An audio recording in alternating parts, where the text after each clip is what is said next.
past Saturday at WWE Backlash, we may have witnessed the greatest WWE crowd. Of course, also, if you can go Friday Night SmackDown the night before, in the long standing history of the company.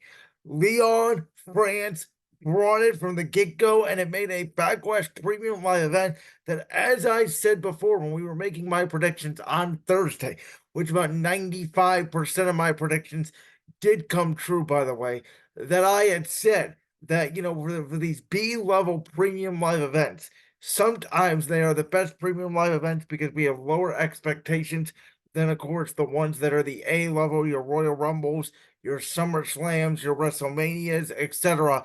And this crowd, as I mentioned, just made everything terrific. We started it off with Kevin Owens and Randy Orton against the Bloodline in that tag team match.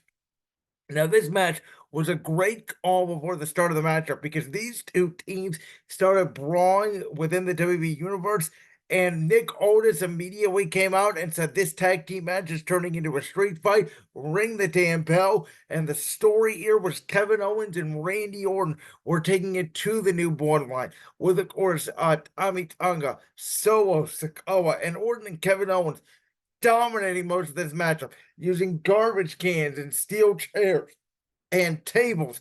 Kevin Owens, of course, the incredible brainbuster spot to Tommy Tunga was absolutely unbelievable. So was Sikoa feeling an RKO, not only on the announce table, but inside the squared circle as well. It was an absolute 25 to 30-minute barn burner of a matchup which ended with Tommy Tonga's brother being revealed as the newest member of the Bloodline, which of course allowed Solo Sikoa to hit the spike on Kevin Owens with Randy Orton taken out. The Bloodline has added the new member, and now we officially have what is looking like the new Bloodline being led by Solo Sikoa and Paul Heyman.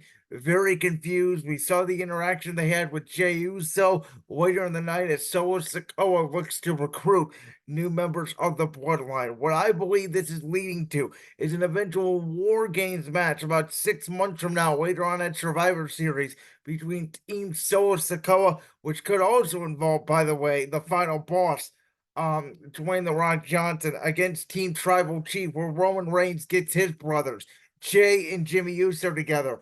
And the entire Bloodline, we have a War Games Bloodline faction take place at Survivor Series War Games. But Kevin Owens and Randy Orton did not turn on each other. I predicted that. It was an incredible show. Loved every moment of that action, that street fight that was as chaotic as it gets in World Wrestling Entertainment. Then we had a triple threat match where we said that Bayley would defeat Naomi to retain the women's championship. Now, this is where Tiffany time took off. And Tiffany Stratton, she is an absolute star. That cartwheel move into the Alabama Slam, which she did both to Naomi and Bayley on the outside. We saw the pop Tiffany Stratton got in Australia during the Elimination Chamber. We saw the pop she got tonight in France. Tiffany Stratton, for only being in WWE for 2.5 years and barely being on the main roster for 6 months or so, this girl is an absolute star in the making. Tiffany time is here, and Tiffany Stratton is going to be a fixture on the blue brand to come. Everybody got their spots in this match, including Bayley hitting a Bayley to belly on Tiffany Stratton, but she did not get all of it. In the end, once Bayley and Naomi took out Tiffany Stratton, with Bayley and Naomi pulling one out of Naomi's husband Jimmy Uso's book with the 1D. Eventually, Naomi would go for a cradle on Bayley, which allowed Bayley to obviously then cradle Naomi up, get the 1-2-3, and Naomi and Bayley celebrate. My only missing prediction on this match, which again was a very entertaining match, crowd was chanting, "This was awesome." Bayley was extremely over in France, as was obviously Naomi and Tiffany Stratton, but that crowd really gave the role model a lot of love. My only miss in this match was Nia Jax did not get involved. I was curious why they didn't book this to be a fatal four-way between Bayley, Naomi, Tiffany, and Nia. Though that triple threat was absolutely incredible, and I think Bayley has a irresistible force staring down at her. Whether it's at Clash of the Castle, in Scotland, or they could wait all the way to SummerSlam in my hometown of Cleveland.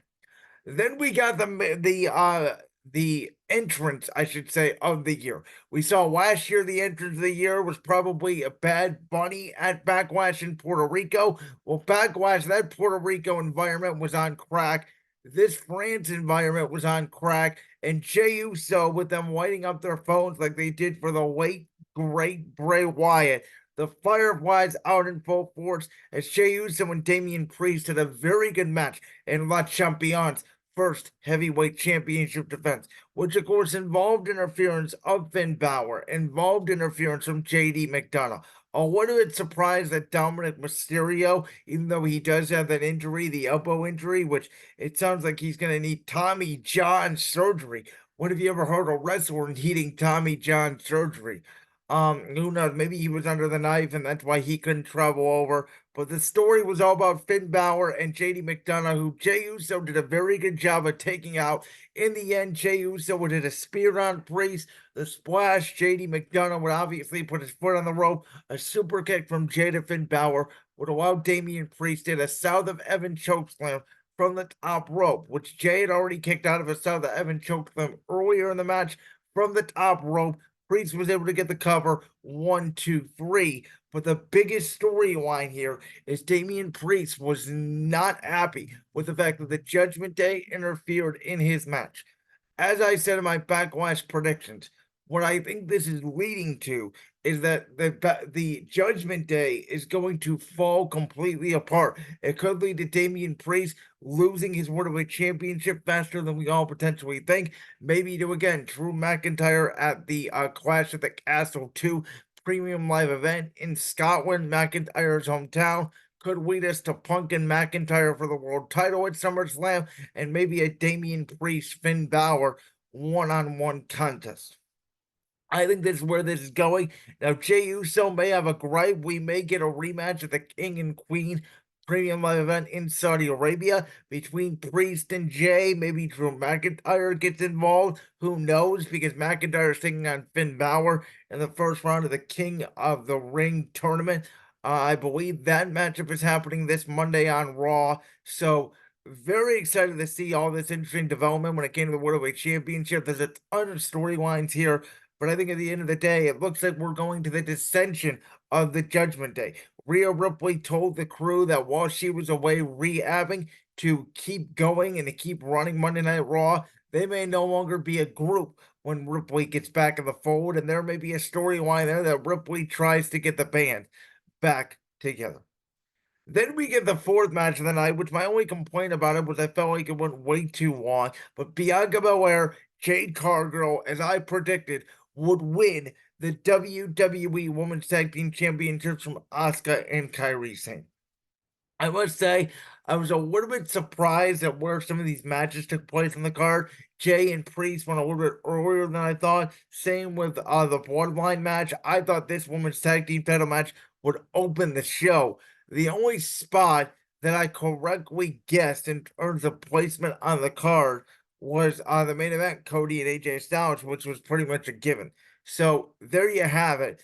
But in my opinion, man, Jade Cargill, that ending where obviously Kairi Sane won for the power bomb, Jay was able to completely flip her around and hit basically Jaded, which is what I call the glam slam, in my opinion. Same move that Bianca essentially does. But we all thought Bianca and Jade would win the women's tag team titles. And I said, when you think about it logically now, when it comes to SmackDown, Candice LeRae and Indy Hartwell tag team on that brand. Candice LeRae, Candice LeRae, Indy Hartwell, Chelsea Green, Piper Niven, also a tag team on that brand. So if WWE wanted to keep the women's tag team titles on SmackDown for a little bit, that you can make an argument that Raw definitely needs them because Raw is the longer show. But at the end of the day, I think Jade and Bianca winning is the right call. Bianca Belair, for the first time since SummerSlam of 2022, can finally get herself away from damage control. Again, a very good match. False finish occurred when Asuka and Kairi hit the insane elbow on Bianca Belair, but Jade Cargill was able to break it up.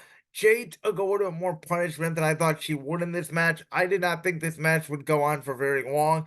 Again, I thought it would be Bianca gets the beatdown, Jade comes in, wreaks havoc, and wins the match. But at the end of the day, I think WWE is going to use these women's tag team titles to eventually set up a feud, which could be at SummerSlam, a one-on-one matchup between potentially a heel Bianca Belair, which we have not seen in a long time, against Jade Cargill, or vice versa, whichever way they want to go. But I would suspect the heel could be Bianca because of the fact they want Jay to be this big over babyface, the way that Cody Rhodes was when he left AEW and came back to WWE.